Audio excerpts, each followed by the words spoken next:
Welcome back to Conversations. I'm Robin Farr, and we're talking with April Rivero. She has headed up the National Coalition Against Prescription Drug Abuse. This is in response to her son Joey's death just last December, just from taking one pill too many or a mixture of drug and alcohol, and he's gone. And yet April is here to prevent this from happening to anybody else. So I continue to thank you again for, thank you. You know, because it can't be easy for you to do this, and yet I know how important it is for you to do it. That's true.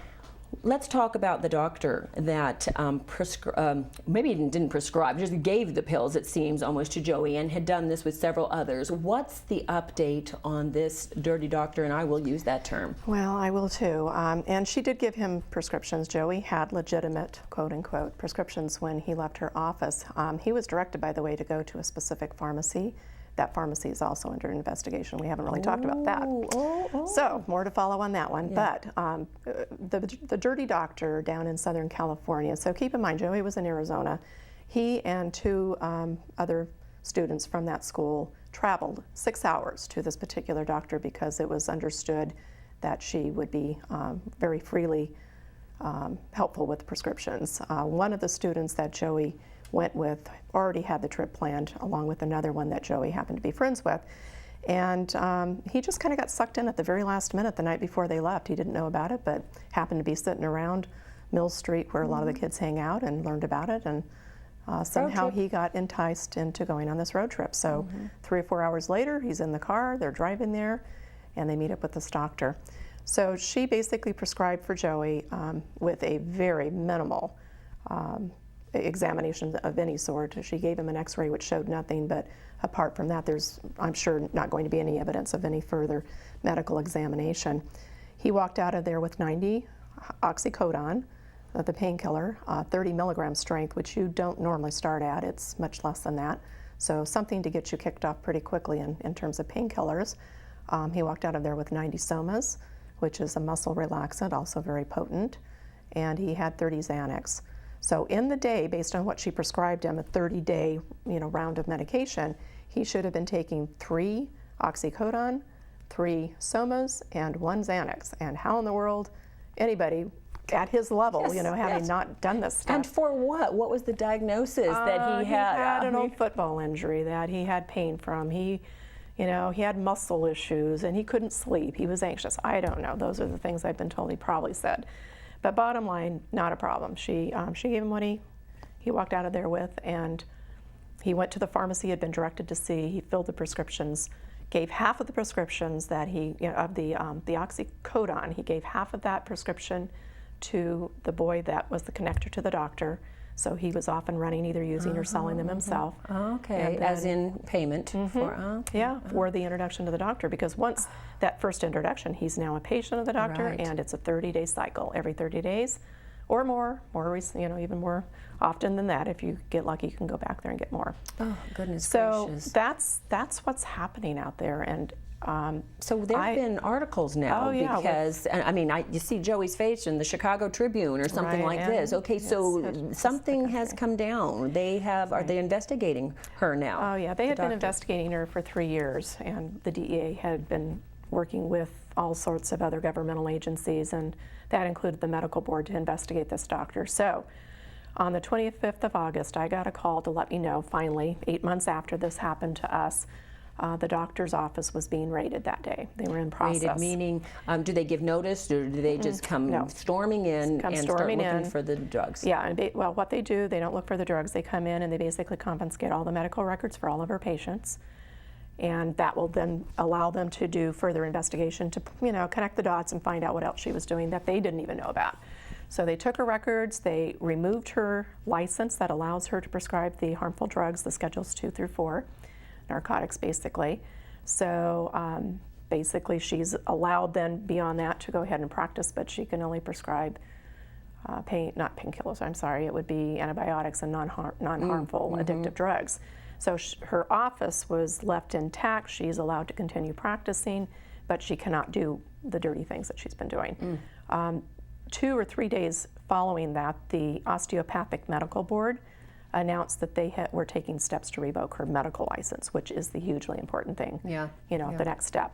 So Once that happens, she will not be able to practice. Oh, goodness. There will be hearings. She can call, she has an opportunity to defend herself, so she'll have an opportunity for hearings in both the DEA's case and the medical board's case. But what do you hear? I find it surprising. What is she saying? I mean, now that it's out, and of course we don't have all the public information on her response, but from what you can gather, is she feeling terrible for having done this, or no? No, in fact, there is really a good clue about it. I don't get personal information other than through the reporter who did put the article together, and then just reading the articles themselves. But basically, his interview with her, literally in the parking lot as the raid was happening.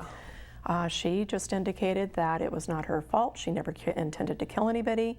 It's really the patient's and the parents' fault. She indicated that she had been called almost daily by parents asking her, begging her not to prescribe medication to their children because they were addicted. And she said, I would just tell them that's their problem. It's not my fault. Oh, I can't be held responsible, she said. If somebody decides, oath? I mean, I know. Just if they take 30 days medication in one day, that's their problem. It's not my problem. So goodness. She seems to be at this point very cavalier. Actually, she's not talking anymore. I think the council has, well, I'm sure, suggested that not happen beyond this. But her initial input was really disgusting and no just remorse. kind of none at all. That's just awful. Didn't well, seem at to get least it. the good news is that they're on to her now. Absolutely. And well, they have been. They just needed to prove their case and have enough evidence to move forward with. Now you were telling me, what, 18? She may be responsible for 18? Yeah, the papers are saying that, but I've been told that it may be as many as 18, and actually they expect the numbers to grow higher as they start to, again, kind of connect the dots as they look at the medical records. Because what's happening is she had given medication prescriptions to individuals who then went off and sold it. And then those individuals who bought it from that middle person have died, or they have otherwise been impacted. So there's just this ugly chain of impact that they'll have to work, I'm sure, months to unravel. Well, and I just cannot believe for a minute that she did not understand the impact of If she didn't, she shouldn't be a doctor anyway, because you need to understand this stuff. I do believe, I'm absolutely sure that they will be prosecuting her criminally too. Yeah.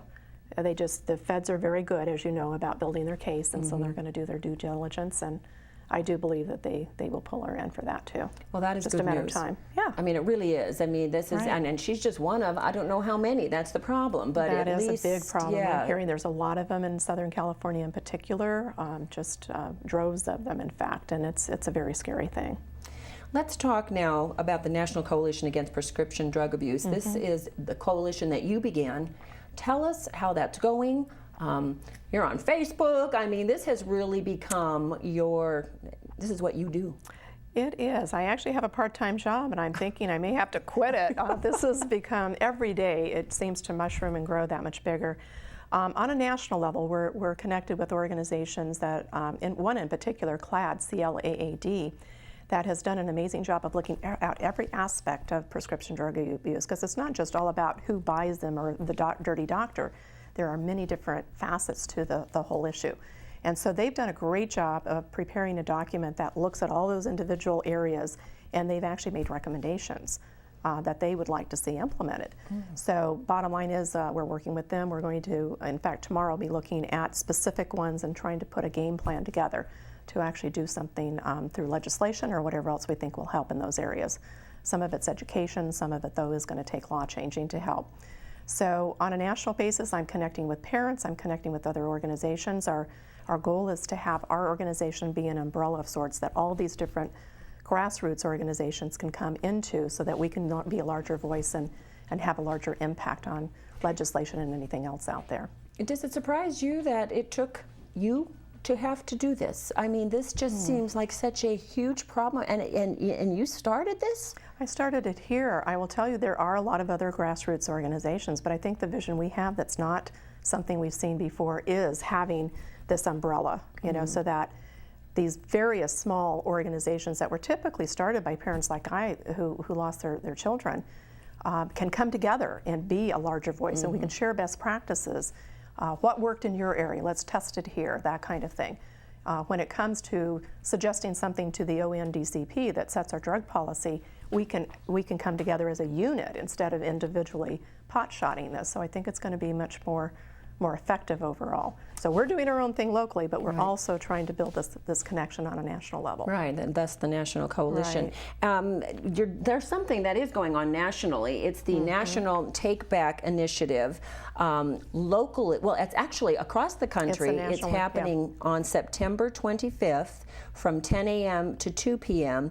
Tell us about this and where our local Take Back Initiative is going to be held. Yes, I'm really pleased to see that San Ramon is taking an active role in supporting this initiative. So at the San Ramon Regional Hospital, there will be basically just a drive-by, kind of a big barrel. I don't know what it's going to look like, but there's going to be a drive-by opportunity. So you're supposed to just pull everything out of your medicine cabinets that's been sitting there, not used, it's expired, you don't need it. Take it and drop it off, so there's absolutely no harm that can be done to these kids that are raiding these cabinets and coming together in these skittle parties and farm parties that we hear about.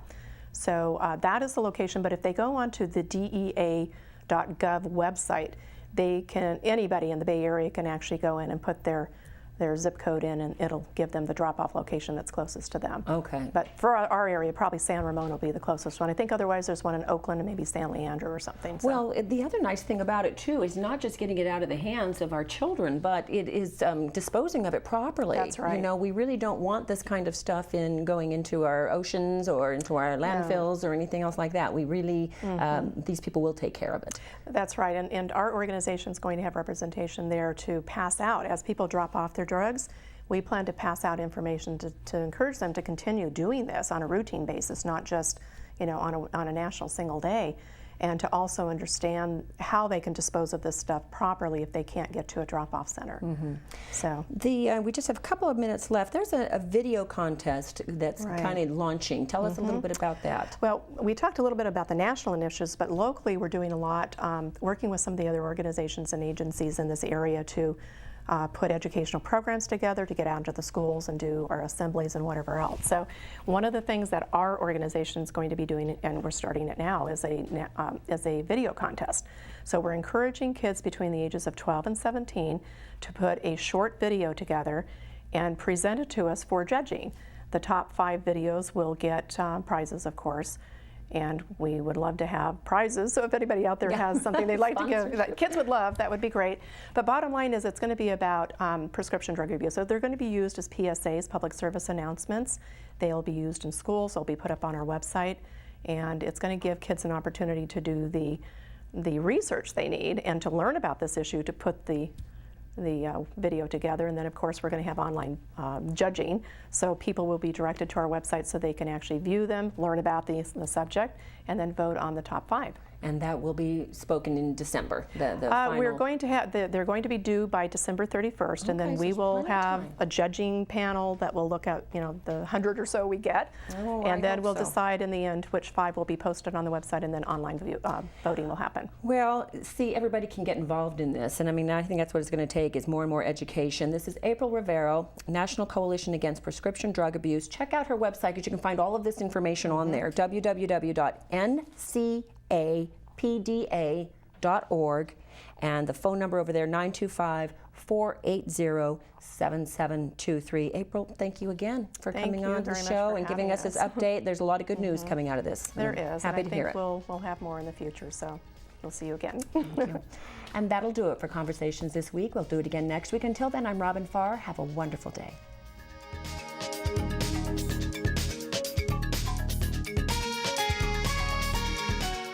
If you'd like to order a copy of this show, please visit our website at trivalleytv.org.